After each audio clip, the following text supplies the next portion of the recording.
Tonight, we're taking an in-depth look at an event that a lot of people here in Southern Colorado know very little about. Good evening and thanks for watching this special edition of Fox 21 News at 6:30. March 3rd is the anniversary of a terrible crash that happened right here in Colorado Springs as United Airlines Flight 585 was on final approach to the Springs Airport. Not only was the event tragic, it was also historical for the world of aviation. Tonight, our own Tim Elbertson looks into what happened that day and why it took years to get some solid answers about the crash. Here's Tim with more.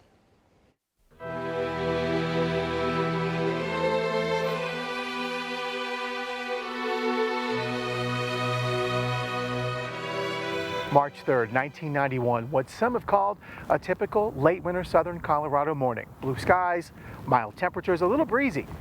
But at 9:43, that peaceful Sunday morning was about to become hell on earth in Widefield Community Park.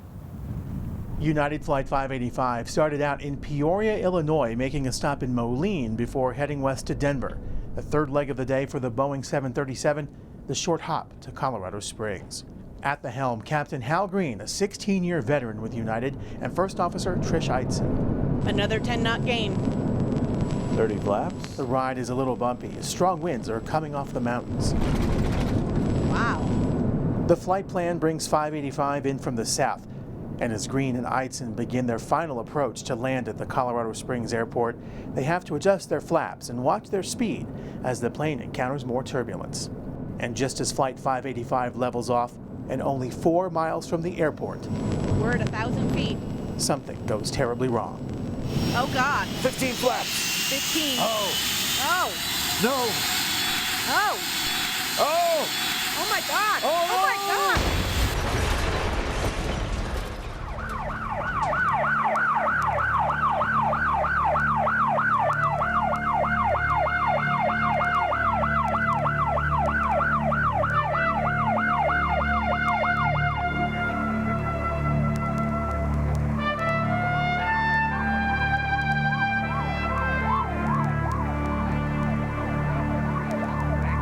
Within 9 seconds, Flight 585 was down. In a flash, 20 passengers and 5 crew members were gone, and a community suddenly trying to piece together what just happened.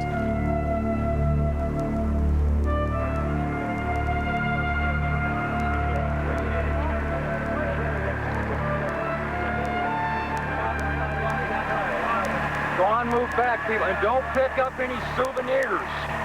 Anything you grab could spoil an investigation so they could figure out how this happened. You could not see hardly anything above the ground at all. Bea Blanchard is decorating a cake in her kitchen about 2 blocks away. She sees the shadow and hears the engines of Flight 585 as it falls from the sky. Her husband Ken grabs the video camera and they both head to the park. There were burning tires that I saw were burning, and then of course you could not see what was burning, but you could see the smoke and fire coming up out of the ground, and there were papers everywhere. In fact, he knew a lot more about planes than I did, and he thought it was a mail plane. He said he said it couldn't have been a very big plane. He said because there's just not enough rubbish and so forth around, you know. Meanwhile, across the park, Tina Perot was getting her kids out the door for church. They were headed toward the car in the parking lot of the then Kokomo Apartments when her son pointed out the plane that was flying so low. Like I said, it happened so quick because when he seen the plane, you could hear a loud noise. You could hear the loud noise, and then when I turned back around because I had a little Katie, it was just like it already happened. It was that. I mean, it was that quick. Even 20 years later, coming back conjures up vivid memories. It's something, just standing here, you can still just kind of remember it. And I'll never forget the smell. It was just horrible. And What was it like? It was a smell I had never really smelt before. And you could still smell it for at least a few weeks after. Because you know how you smell like burning, like of trash and paper and stuff, it just wasn't like that.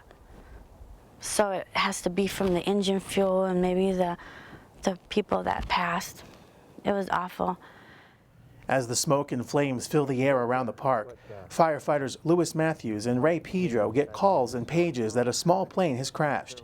Neither one was prepared for what they were about to encounter. When we arrived, there was just a big, huge ball of fire right here. Right where we're standing is where the fire was. When I looked down into the field here to the park, I could see that the landing gear had huge wheels. And I immediately reported back to the station and the incoming units that this is not a commuter, this is a big plane. But you could see immediately, because there was no fuselage to see. You know, we were in hopes of seeing a fuselage with people out of the fuselage, you know, and needing help, medical, you know, help. There was none of that to be had. It was basically a recovery mission from the very beginning. There was one person, however, who did need medical attention. It's kind of weird walking this path again. Michelle Summerson was 8 years old and lived in the apartment building closest to where Flight 585 crashed. The impact knocked her into a door and knocked her out. The events of that morning occasionally run through her mind even today. It's kind of weird, you know? It still looks the same, but it kind of plays through your mind what happened. So could it have been a little bit further to the left? And, you know, or even to the right, there's a bunch of houses over there, you know? I mean, I'm thankful that it didn't get to more people than it did. Yet it did get to more people, at least psychologically. Is it unnerving being here today? Yes. A little bit, yeah. Yeah, like I say, it took me a year before I could go by the park. I would detour in every direction possible not to go by this park for a year. I came back for the 5-year dedication. I was asked to have a representative here at the memorial for the 5-year dedication, and I came and met some of the family members of the people that were killed in the crash, and that was really tough. But anytime I come here, or anytime I stand on this ground, it hits home. It never doesn't get easier. No. I'm sorry. But no, it's pretty tough. Pretty tough. Because we were helpless. Excuse me, there was nothing we could do. I mean, it was a done deal. Just do your job. That's all you could do. As the smoke clears from Widefield Park, the question arises, what could bring down a 30-ton aircraft? Well, yeah, it can get quite turbulent, but the vast majority of the time, almost all the time, the aircraft can handle it. When Remembering Flight 585 continues.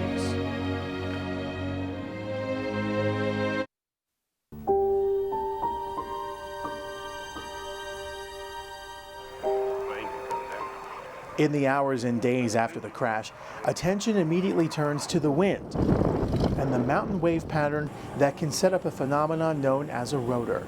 Tom Magnuson for the National Weather Service office in Pueblo explains. We did have a west-northwest wind flow, winds blowing from the west-northwest toward the east-southeast. It was pretty fast winds too as it was coming over the mountains.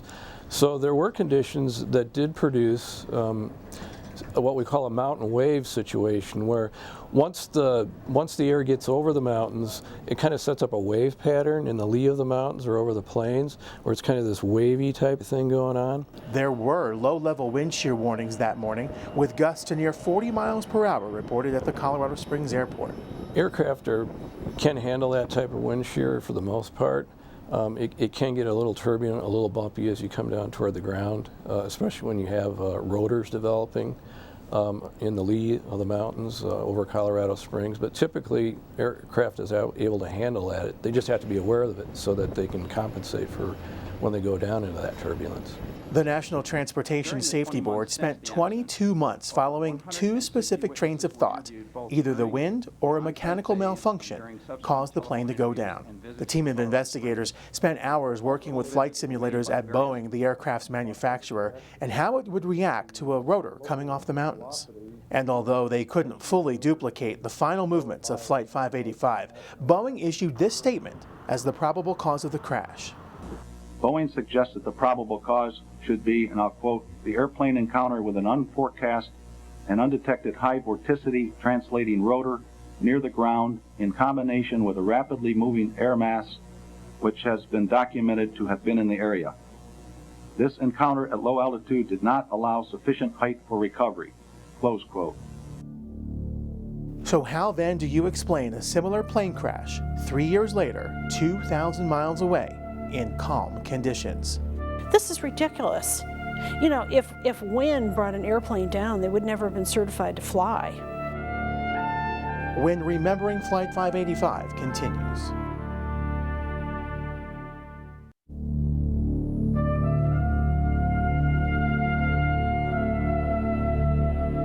September 8th, 1994. U.S. Air Flight 427 crashes while on final descent into Pittsburgh International Airport.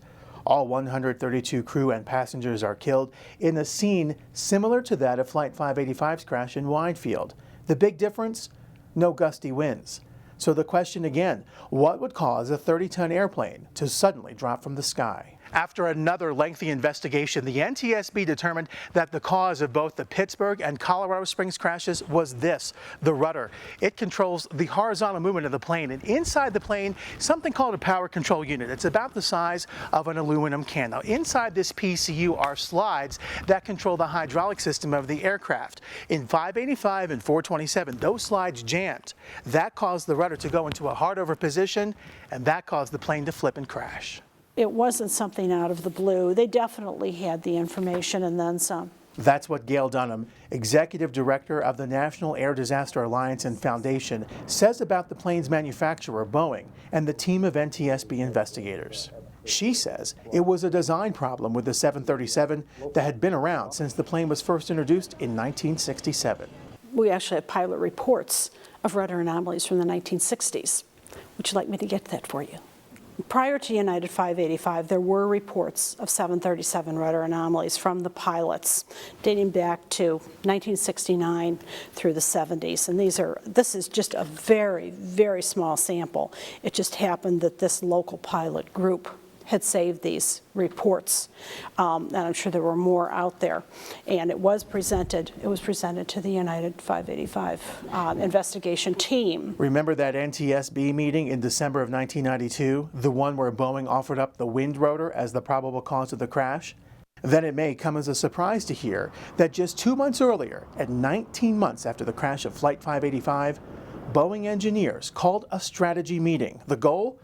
Develop a consensus on a retrofit plan to present to the vice presidents. These documents, obtained from the National Air Disaster Alliance, show that in October 1992, Boeing was concerned about the jamming of the rudder on the 737. Notice the use of the phrase, "we have a problem." That group even weighed the pros and cons of 4 retrofit options and what the cost would be to the airlines, to Boeing, and to the maker of the rudder power control unit, Parker Hannifin. Yet 8 weeks later, the probable cause of the crash of Flight 585, again, in Boeing's words. The airplane encounter with an unforecast and undetected high vorticity translating rotor near the ground in combination with a rapidly moving air mass, which has been documented to have been in the area. Dunham says many lives could have been saved if people had just done their jobs. United 585, the lack of the investigation, trying to blame the wind, not issuing an airworthiness directive the way they should have. Everything just slowed down. It slowed down the necessary retrofit. When Boeing sat down privately, now we have those records. They're on our website, planesafe.org. But when Boeing sat down, they knew what the problem was. Even though they met to discuss the problem in 1992, Boeing didn't unveil its plan to change and enhance the rudder system on its 737s until September of 2000, about 8 years too late for Dunham. It's so important. The government and the industry has got to understand. They have got to be prompt and accurate and disclose the truth and answer questions. Don't think that we don't understand. And the truth comes out eventually. And in this case, there's some people that covered this up back in 1992, and shame on them, because U.S. Air 427 could have been prevented, and it should have been prevented. There was 132 people that died September of '94, and if the rudder anomaly had been disclosed, and they were working on it proactively, that flight would have been prevented.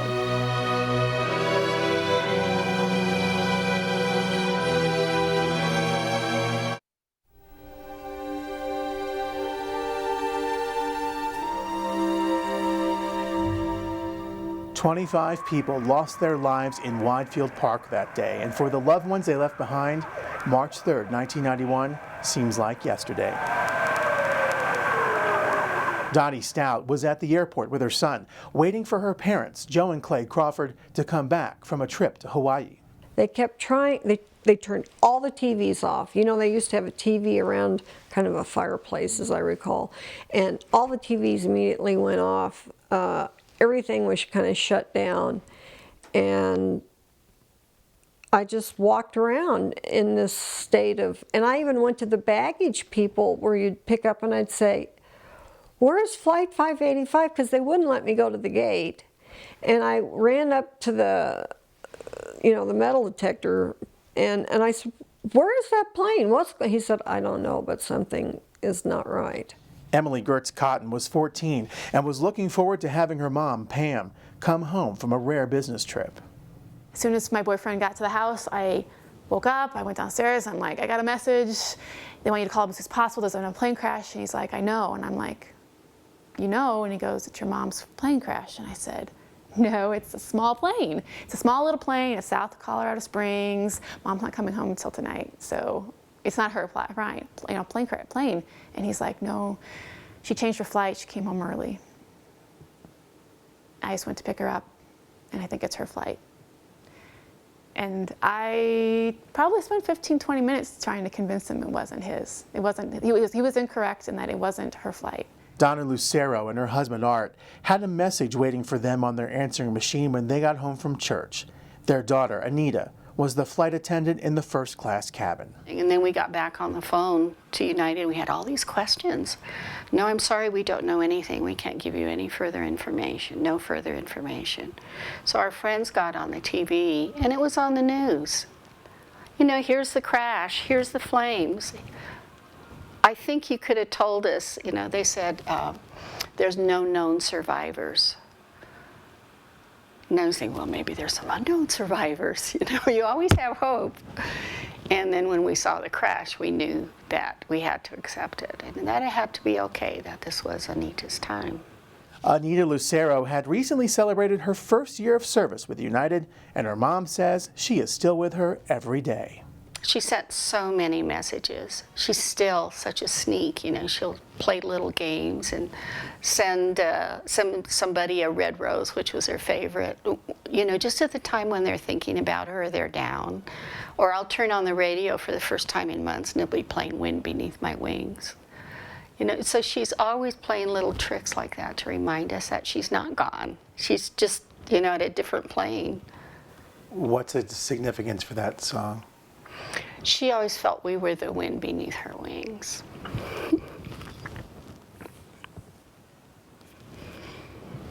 She was just so appreciative of us and had so much potential that it was just a joy to be around her. She did a lot for us. Pam Gertz had an independent streak and had recently moved to Colorado with her young daughters for a fresh start. I love it when I meet people who tell me that I remind me of her, that I remind them of her. That's really special for me. I think, though, it's more special that they remember the good things about her and can tell me those things. Not so much that I'm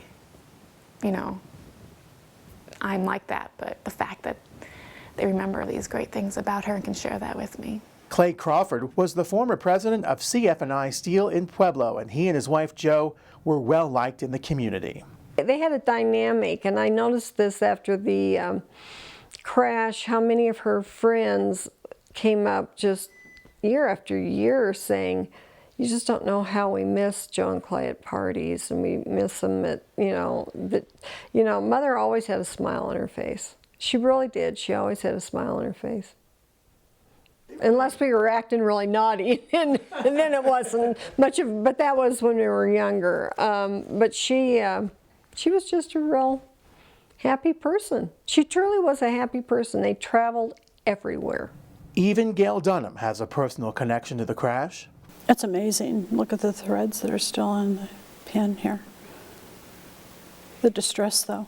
These wings belong to Flight 585's captain, Hal Green, Dunham's ex-husband, and father of her daughter Gretchen. Well, he was definitely trying to regain control of the aircraft. And there was nothing he could do, but he really didn't know about the rudder anomaly. You know, the years later, years after 585, you know, they've instituted training techniques to try and teach the pilots how to fly out of a rudder anomaly and use your altitude and use your speed. But those tools were not available. Those tools were not available at that time. Which is why she, along with many other plane crash family members, started the National Air Disaster Alliance. Air crash family members, we still fly, and you know, you still want to enjoy life, so we do fly. And plane crashes are very rare. You know, like I said, hundreds and thousands of people go where they're going every day, so they are rare. But no matter how rare, you know, it's so catastrophic, we have to do everything we can to make sure that flying is safe. I've always felt that there's a reason to remember the people who died in the plane crash. We have God in our hands, and, you know, life is what it is. It's a devastation to what happened, you know, and people lost their lives. And it's sad. And to know that maybe if somebody had just done the plane right, that they could still be alive, you know, and that wouldn't have happened. They were supposed to walk down that ramp alive, and they didn't. That's what they were supposed to do. We don't want any other beautiful young women to lose their whole future. The conclusion of the report of the NTSB was that it was unlikely that a rotor cloud or wind shear actually caused the downing of the aircraft, but there was turbulence in the area at the time. Yes, I think United 585 could have been prevented, especially when Boeing, the industry, knew about the problems with the rudder anomaly. It was a fatal flaw. Every time I go there, it's the same type of day. It's a cloudless day, bright and sunny, a little bit too windy, and I always think that that's just like the day of the crash. But it's so peaceful too.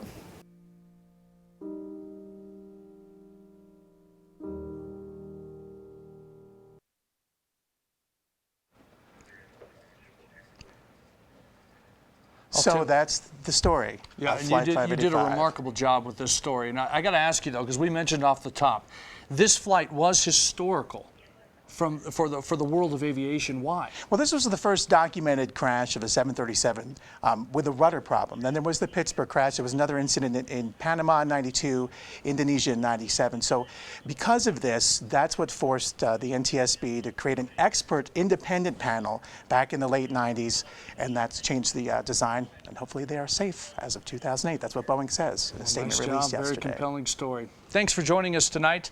Have a great evening, everyone.